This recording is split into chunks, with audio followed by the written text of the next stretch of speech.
Good morning 8th class. Last video में हमने पढ़ा था टाइप ऑफ फ्रिक्शन के बारे में कि 3 तरह के फ्रिक्शन होते हैं, static friction, sliding friction and rolling friction. Static friction क्या होता है? जब कोई चीज़ रेस्ट पर है उसे मूव करवाने के लिए हमें जो फोर्स लगाना पड़ता है वो हमें मेज़र बताता है स्टैटिक फ्रिक्शन का, ठीक है। स्लाइडिंग फ्रिक्शन क्या होता है? जब हम किसी ऑलरेडी मूविंग ऑब्जेक्ट को फोर्स लगाते हैं ताकि वो मूव करती रहे, कॉन्टीन्यूसली मूव करती रहे।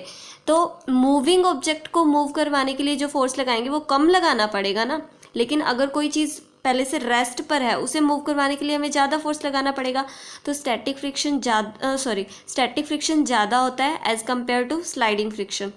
और फिर था रोलिंग फ्रिक्शन। रोलिंग फ्रिक्शन सबसे कम होता है क्योंकि इसमें जो चीज़ होती है वो रोल करती है, ठीक है।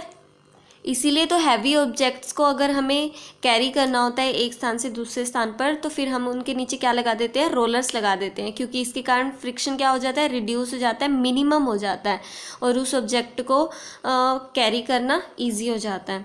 तो अब देखो हम पढ़ेंगे friction is a necessary evil, कि जो फ्रिक्शन है ना वो बहुत ज़रूरी इविल है। इविल मतलब क्या है? कि फ्रिक्शन हमारे लिए ज़रूरी है और ये क्या कहते हैं, बुराई भी है। एक बुराई होते हुए भी फ्रिक्शन हमारे लिए ज़रूरी है।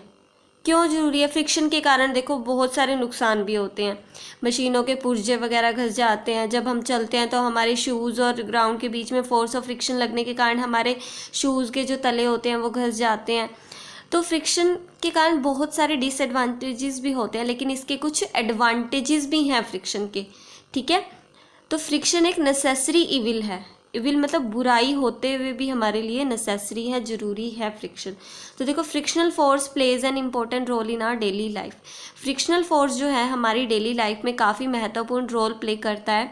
In some cases friction is useful. कुछ केसेस में तो फ्रिक्शन यूजफुल है, लाभदायक है, and we want to keep it, but in other cases friction is harmful.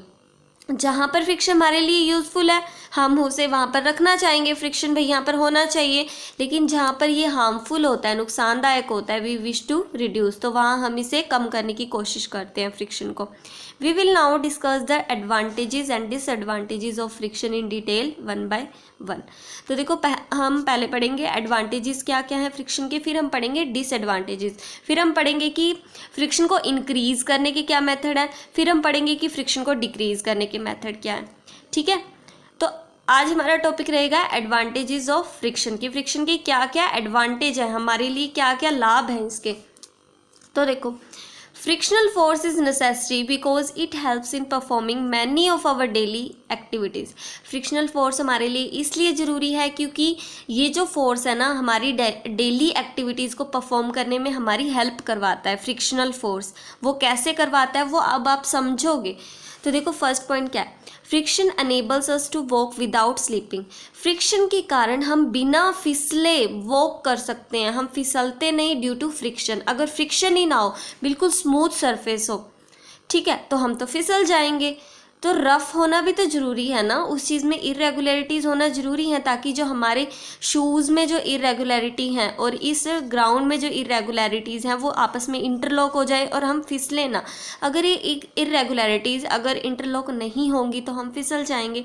तो फ्रिक्शनल फोर्स के कारण we can walk without sleeping, बिना फिसले हम वॉक कर पाते हैं। अब देखो we are able to walk on ground because friction between the sole of our shoes and ground prevents us from slipping over the ground. We are able to walk on ground यानी कि हम ground पर walk करने के लिए able हैं, समर्थ हैं, because friction जो हमारे शूज़ के सोल और ग्राउंड के बीच में जो फ्रिक्शन है ना, शूज़ का सोल और ये ग्राउंड, इसके बीच में जो फ्रिक्शन होगा, ठीक है, जब ये पैर हम नीचे रखेंगे तो जो फ्रिक्शन होगा ना वो हमें रोकेगा। क्या, किस लिए रोकेगा? From sleeping over the ground, कि हम ग्राउंड पर फिसले ना, इस बात से हमें रोकेगा। क्योंकि जो फ्रिक्शनल फोर्स है उसके कारण क्या होगा, शूज़ के सोल्स की इरेगुलरिटी और ग्राउंड के बीच में जो इरेगुलरिटीज़ वो आपस में इंटरलॉक हो जाएंगी, जिसके कारण वो क्या होगा, हम फिसलेंगे नहीं, हम स्लिप नहीं होंगे। This happens as follow, in order to take a step forward during walking. जब हम चलने के लिए अपना जब पैर आगे बढ़ाते हैं ना, तो हम, आप देखना, आप अपने पिछले पैर को क्या करोगे, थोड़ा ऊपर कर लोगे। We lift one foot off the ground and push the ground backward with the other foot. तो हम क्या करते हैं, पिछले पैर को थोड़ा ऊपर उठाकर इसको ग्राउंड को पीछे की साइड पुश करते हैं। If there were no friction, अगर फ्रिक्शन ही ना हो between the sole of our shoes and ground, अगर हमारे शूज़ के सोल और ग्राउंड के बीच में फ्रिक्शन ही ना हो, then our shoe on the ground would slip backward. तो हमारा जो ये शूज़ है वो ग्राउंड पर पीछे की तरफ स्लिप हो जाएगा और हम भी क्या हो जाएंगे, गिर जाएंगे। Since we push the ground backward, क्योंकि हम इसको पुश करते हैं अपने, देखो एक पैर हमने आगे बढ़ाया तो पिछले पैर से ग्राउंड को पीछे पुश करते हैं, तो फ्रिक्शनल फोर्स कैसे लगेगा, आगे की तरफ लगेगा ना।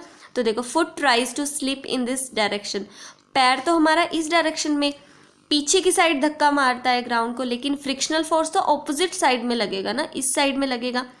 तो देखो since we push the ground backward, क्योंकि हम ग्राउंड को बैकवर्ड पुश करते हैं, the force of friction acts in the opposite direction. तो फोर्स ऑफ फ्रिक्शन क्या लगेगा, इस डायरेक्शन में लगेगा। हालांकि हमने इसे इधर पुश किया, फोर्स ऑफ फ्रिक्शन ऑपोजिट होती है to the motion of object. जब ये ऑब्जेक्ट इसको इस साइड पुश कर रहा है ग्राउंड को, तो फोर्स ऑफ फ्रिक्शन क्या चाहेगा कि इसके एक्शन को कैंसिल किया जाए, तो फोर्स ऑफ फ्रिक्शन इस साइड लगेगा। फिर the force of friction act in opposite direction, हमें पता है force of friction motion of the object के ऑपोजिट डायरेक्शन में लगता है, forward direction and prevents our foot from slipping backward. जो फोर्स ऑफ फ्रिक्शन है वो आगे के डायरेक्शन में लगेगा और हमें रोकेगा कि हम स्लिप ना हो। So it is the force of friction which makes us move forward at each step we take during walking. तो ये फोर्स ऑफ फ्रिक्शन ही है जो हमें आगे बढ़ने में हेल्प करता है during when we. If there were no force of friction, अगर फोर्स ऑफ फ्रिक्शन ना हो between the sole of our shoes and ground, अगर हमारे शूज़ के सोल और ग्राउंड के बीच में फोर्स ऑफ फ्रिक्शन ना हो, it would not be possible to walk. तो चलना तो पॉसिबल ही नहीं होगा, क्योंकि हमारा जो शू है वो हर टाइम क्या हो जाएगा, स्लिप हो जाएगा। Every time we try to walk, जब भी हम चलने की कोशिश करेंगे तो हमारा शूज़ क्या होता रहेगा, स्लिप होता रहेगा। ठीक है, walking on slippery ground is difficult. आपको पता है स्लिपरी ग्राउंड पर वॉक करना डिफ़िकल्ट होता है, क्योंकि वहाँ पर फ्रिक्शन फोर्स एक्ट नहीं होता। The frictional force on the slippery ground is much less which may be sufficient to prevent us from slipping. क्योंकि स्लिपरी ग्राउंड पर क्या होता है,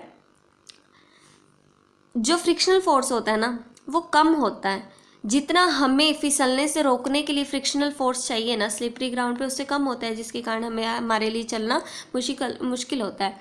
देखो आजकल घरों में टाइल्स वगैरह लगवाते हैं, काफ़ी ज़्यादा स्लिपरी होती है ना, तो उस पर हमें संभल के चलना पड़ता है, क्योंकि वो थोड़ी उसकी जो सरफेस है ना उसमें इरेगुलरिटीज़ कम है। तो हमारा शूज़ का सोल और उस टाइल की सरफेस की इरेगुलरिटीज़ आपस में कम इंटरलॉक होती है, जिसके कारण फ्रिक्शनल फोर्स कम लगता है और हमें संभल के चलना पड़ता है। ठीक है, तो यही कहना चाहता है कि स्लिपरी ग्राउंड पे चलना मुश्किल क्यों होता है, क्योंकि जो फ्रिक्शनल फोर्स यहाँ पे होता है वो कम होता है। तो कम होने के कारण वो हमें सफिशेंट नहीं होता कि हमें फिसलने से रोक पाए। It is also difficult to walk on a well polished floor because the friction on these smooth surface is very small। polished floor पर या फिर बर्फ़ पर चलना भी बहुत मुश्किल होता है, क्योंकि इन पे जो स्मूथ सर्फेसिस पर है ना फ्रिक्शनल फोर्स बहुत कम होता है, which can not prevent us from slipping, जिसके कारण हम फिसलने से खुद को रोक नहीं पाते। If a person throws a bucket of water on a smooth marble floor, अगर कोई पर्सन किसी मार्बल फ्लोर पर कोई पानी से भरी बाल्टी थ्रो कर दे, पानी गिरा दे, let suppose, it would become even more difficult for us to walk on the wet marble floor. तो फिर हमारे लिए गीले मार्बल फ्लोर पर चलना और ज़्यादा मुश्किल हो जाएगा। पहले तो मुश्किल था ही, क्योंकि वो उसकी सरफेस स्मूथ होती है मार्बल फ्लोर की, लेकिन जब पानी गिरा देंगे तो और ज़्यादा मुश्किल हो जाएगा। क्यों? This is because the friction on the wet marble floor having a layer of water in it become very small which can not prevent us from slipping. क्योंकि वेट मार्बल फ्लोर पर अगर पानी गिरा होगा तो वो जो फ्रिक्शन होगा ना वो बहुत कम हो जाएगा, जिसके कारण हम खुद को स्लिप होने से रोक नहीं पाएंगे। So many times people slip on wet marble floor. इसलिए बहुत बार हमने देखा है कि लोग वेट मार्बल फ्लोर पर फिसल जाते हैं एंड फॉल डाउन, और गिर जाते हैं। When we accidentally step on a banana peel thrown on the road, we usually slip and fall down. कई बार ऐसा होता है कि रोड पर अगर कोई केले का छिलका पड़ा है, हमारा पैर उस पर टिक जाता है तो हम फिसल जाते हैं, क्योंकि जो अंदर की साइड होती है ना बनाना पील की, वो काफ़ी ज़्यादा स्मूथ होती है, स्लिपरी होती है, जिसके कारण हमारे शूज़ के सोल और रोड के सरफेस के बीच में जो फोर्स ऑफ फ्रिक्शन है वो कम हो जाता है उसकी स्मूथ सरफेस के कारण। इसलिए जो स्मॉल फ्रिक्शनल फोर्स लगा, क्योंकि फ्रिक्शन फोर्स को तो उसने कम कर दिया, ठीक है, तो जो स्मॉल फ्रिक्शनल फोर्स होता है that is not enough to prevent our foot from slipping backward. इसलिए जो स्मॉल फ्रिक्शनल फोर्स लगा दैट इज़ नॉट इनफ, वो काफ़ी नहीं होता कि हमें फिसलने से रोक पाए, इसलिए हम फिसल जाते हैं। अब देखो, friction enables a car to move on road without skidding. Friction के कारण एक कार रोड पर मूव कर पाती है विदाउट स्किडिंग।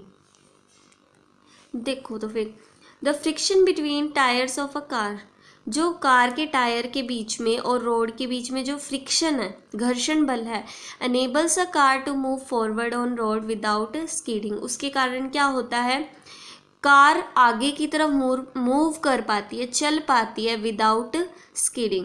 स्किडिंग का मतलब क्या होता है, अगर आप कार को नॉर्मल फर्श पे चलाओ, टाइल्स वगैरह लगे हुए, तो ब्रेक लगाने के बाद भी थोड़ी वो फिसलेगी ना, तो उसे बोलते हैं स्किडिंग। तो फ्रिक्शनल फोर्स की वजह से, कौन सा फ्रिक्शनल फोर्स, जो इस टायर और ग्राउंड के बीच में जो लगेगा ना फ्रिक्शनल फोर्स, उसके कारण कार जो होती है वो रोड पर आसानी से मूव कर पाती है विदाउट स्किडिंग, ठीक है। अब देखो, when the engine of car makes the wheel of a car turn, जब कार का जो इंजन होता है जब वो टायर को घुमाता है, टायर कैसे घूमेगा, इस डायरेक्शन में घूमेगा ना, तो फ्रिक्शन, देखो कार तो इस डायरेक्शन में घूम रही है, कार का टायर इस डायरेक्शन में घूम रहा है, जबकि जो फोर्स ऑफ फ्रिक्शन होगा इसके ऑपोजिट लगेगा, यानी इस साइड लगेगा। अब देखो, the tyre pushes the road backward, ये टायर क्या करता है, रोड को पीछे की साइड बैकवर्ड पुश करता है, उसे पीछे की साइड पुश करता है, बैकवर्ड पुश करता है, जिसके कारण फोर्स ऑफ फ्रिक्शन कहाँ लगता है, ऑपोजिट डायरेक्शन में, यानी फॉरवर्ड लगेगा।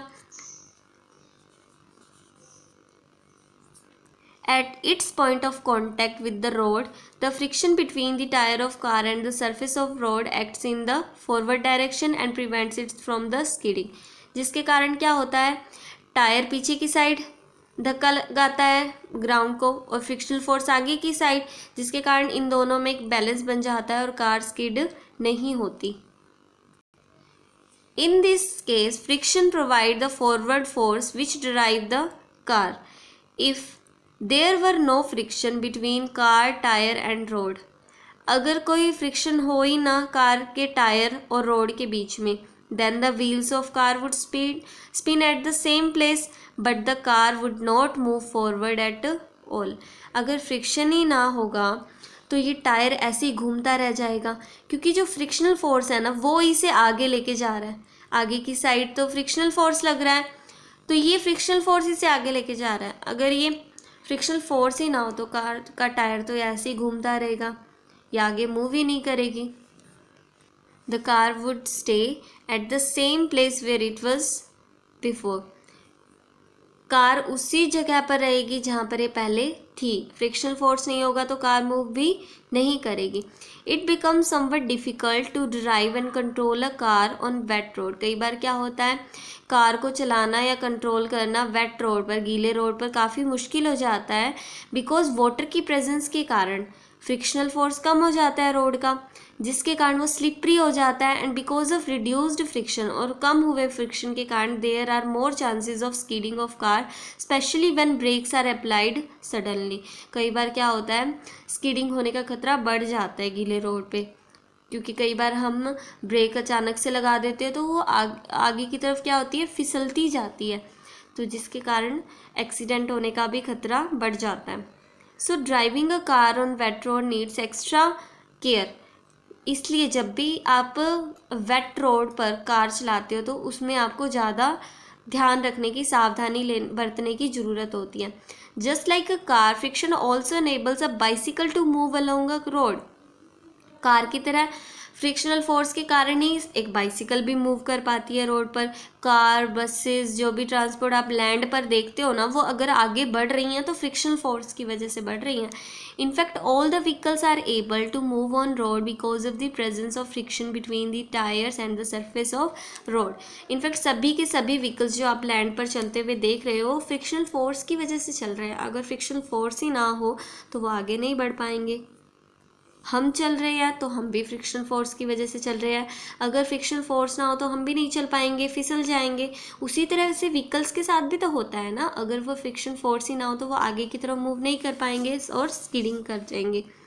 अब देखो, friction enables us to apply brakes and slow down और stop a moving car. Frictional force के कारण हम ब्रेक्स अप्लाई कर पाते हैं, किसी भी चीज़ को स्लो डाउन कर पाते हैं या फिर किसी मूविंग कार को रोक पाते हैं। ये सब फ्रिक्शन के कारण होता है। वो कैसे? The brakes of a car work by friction. जो कार की ब्रेक्स होती है ना, वो फ्रिक्शन के कारण वर्क करती हैं। In a disc brake, a steel disc attached behind each car wheel spins between two small brake pads. Disc brake में क्या होता है कि एक स्टील की डिस्क होती है जो कार के हर व्हील के पीछे अटैच्ड होती है and spins between two small brake pads. जो छोटे ब्रेक पैड्स लगे होते हैं, दो होते हैं, उनके बीच में वो क्या करती है? स्पिन करती है। When the brakes are applied, जब ब्रेक हम अप्लाई करते हैं, ब्रेक लगाने के लिए जब हम ब्रेक पैडल्स को पुश करते हैं, the brake pads press against the disc of rotating car wheels. जो ब्रेक पैड्स होते हैं ना, वो डिस्क को प्रेस करते हैं रोटेटिंग कार व्हील्स के against. This produces friction between brake pads and disc making the wheel to slow down and ultimately stop. इसके कारण क्या होता है? फ्रिक्शन प्रोड्यूस होता है ब्रेक पैड्स और डिस्क के बीच में, जिसके कारण व्हील क्या होता है? स्लो डाउन होता है और कुछ देर के बाद वो अल्टीमेटली स्टॉप हो जाता है। The brakes of a bicycle also work by friction. जो बाइसिकल की ब्रेक्स होती हैं वो भी फ्रिक्शन के कारण ही वर्क करती हैं। When the bicycle is running, जब बाइसिकल चल रही होती है, the brake pads of bicycle do not touch the wheel. जो ब्रेक पैड्स होते हैं, ये ब्रेक पैड्स होते हैं, ये व्हील को टच नहीं करते तब तक तो जब तक वो चल रही होती है। But when we press the brake lever to apply brakes to the running bicycle, लेकिन जब हम ऊपर से ब्रेक्स अप्लाई करते हैं तो ये क्या होते हैं? इसके साथ भिड़ जाते हैं, है ना। The friction between the brake pad then the brake pads rub on the rim of the bicycle wheel. तो ये बाइसिकल व्हील की जो रिम लगी हुई है उसके अगेंस्ट ये क्या होते हैं? प्रेस होते हैं, जिसके कारण ब्रेक पैड और रिम के बीच में फ्रिक्शन प्रोड्यूस होता है।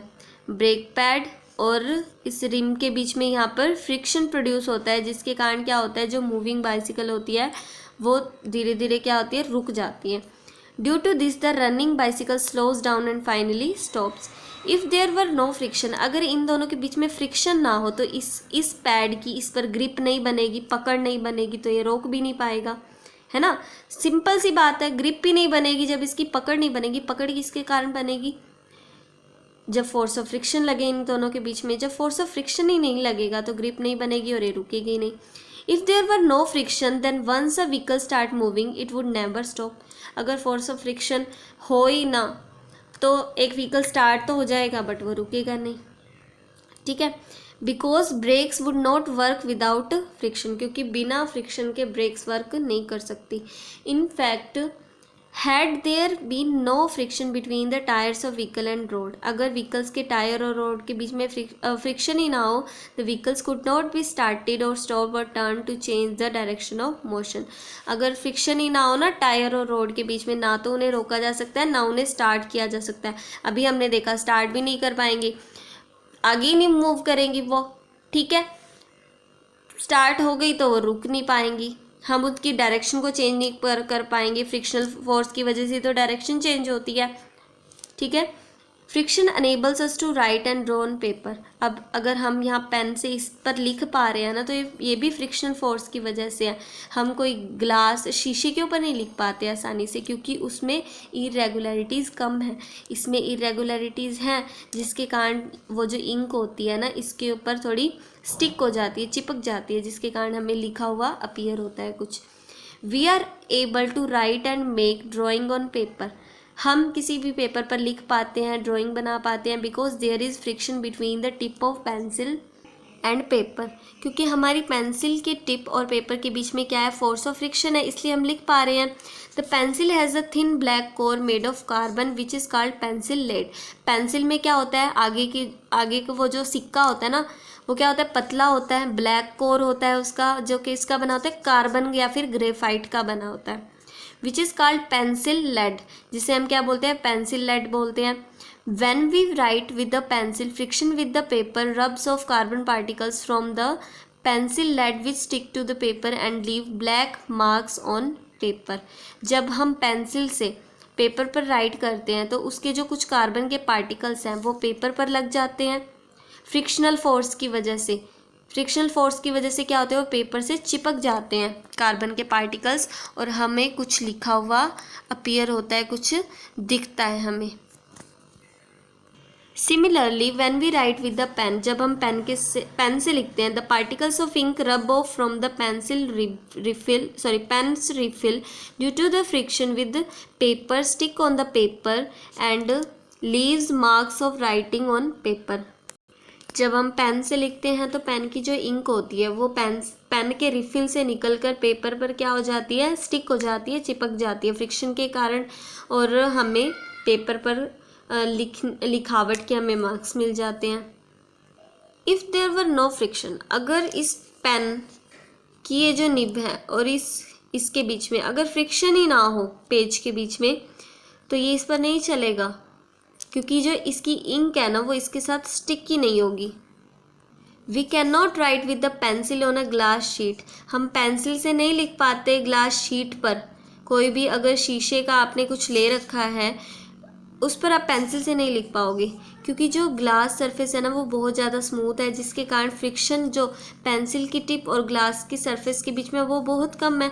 वो फ्रिक्शन सफिशिएंट नहीं है कि वो ब्लैक ग्रेफाइट के जो पार्टिकल्स है पेंसिल लेड के अंदर उसे वो अपने ऊपर चिपका पाए। ठीक है।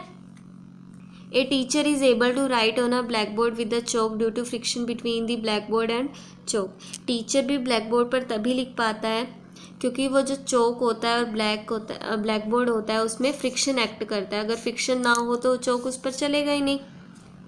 When the teacher starts to write on a black board with the chalk, जब टीचर चौक से ब्लैक बोर्ड पर राइट करना स्टार्ट करता है, the rough surface of black board rubs off some chalk particles which stick to the black board and appear as writing on the black board.